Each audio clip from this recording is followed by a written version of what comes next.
নমস্কার বন্ধুরা, রুচির কিচেনে সবাইকে স্বাগত জানাই। আজ নিয়ে এসেছি লাউয়ের নিরামিষ। একবার এইভাবে লাউ দিয়ে নিরামিষ রান্না করে খেয়ে দেখুন, অসাধারণ লাগে খেতে। ভাত, পাশাপাশি রুটি, পরোটার সঙ্গেও দুর্দান্ত লাগে। চলুন রেসিপিটা দেখে নিয়ে যাক, আশা করি ভালো লাগবে।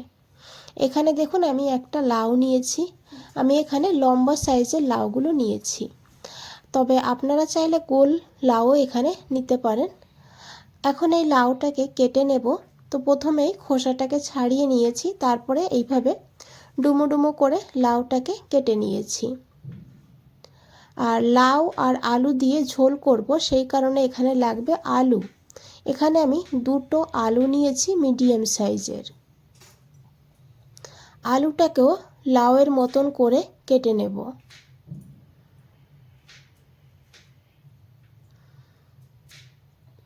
এখন এই লাউ আর আলুটাকে ভালো করে ধুয়ে নেব।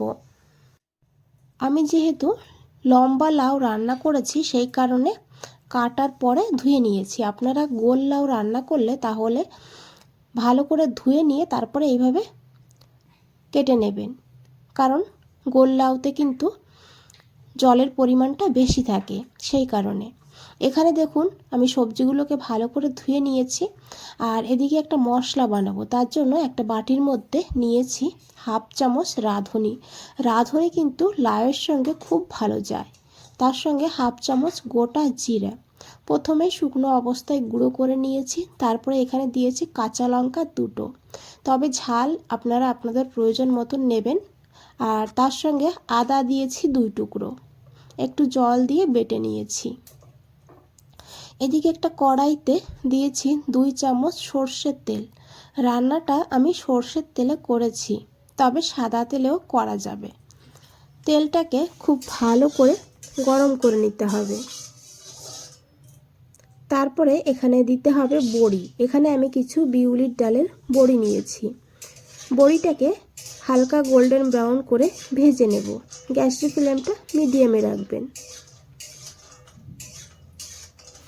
দেখুন বন্ধুরা, এখানে বড়ি ভেজে নিয়েছি। এখন এই বড়িগুলোকে তুলে নিতে হবে।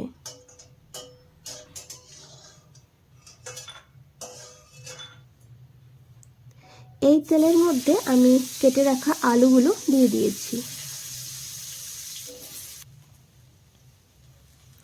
অল্প করে একটু লবণ দিয়েছি আর অল্প করে একটু হলুদের গুঁড়ো।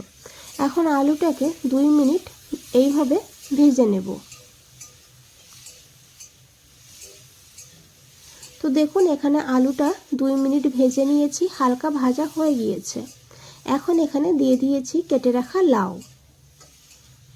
লাউয়ের তরকারি রান্না করতে হলে লাউ আলু যদি একটু ভেজে নেওয়া হয়, সেই তরকারির স্বাদটা কিন্তু খুব ভালো হয়। এখন লাউটা দেওয়ার পর হাই ফ্লেমে এইভাবে 2 মিনিট ভেজে নেব।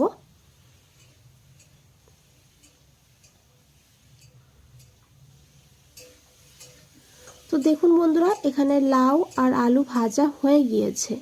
এইভাবে ভেজে নেবেন আর তারপরে এই সবজিগুলোকে তুলে নিতে হবে।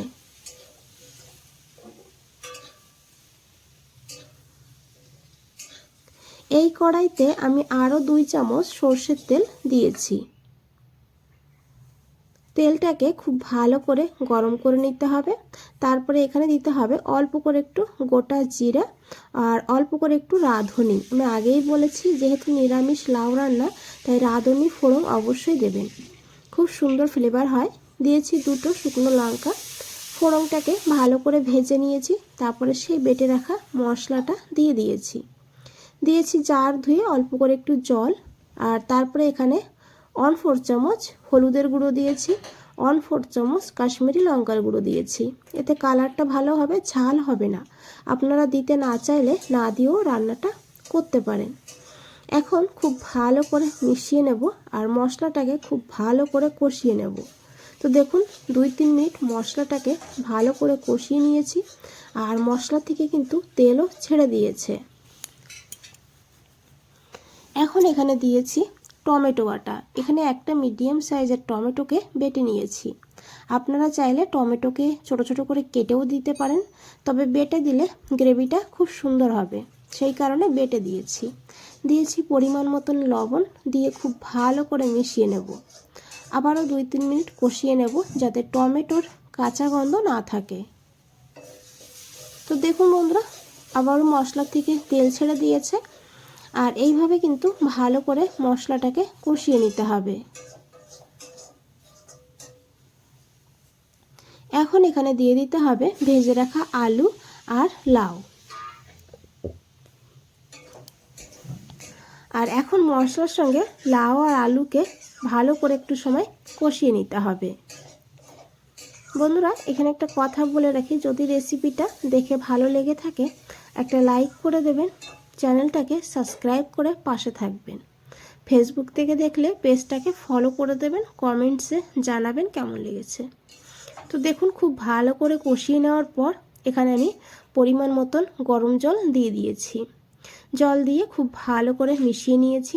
তারপরে এখানে সেই ভেজে রাখা বড়িগুলো দিয়ে দিয়েছি, দিয়ে খুব ভালো করে মিশালাম। আর এখন ঢাকা দিয়ে প্রায় 7-8 মিনিট রান্না করব মিডিয়াম ফ্লেমে। এখানে প্রায় 10 মিনিট হয়ে গিয়েছে, ঢাকনাটা খুলে নিয়েছি। এখন একবার খুব ভালো করে মিশিয়ে নেব।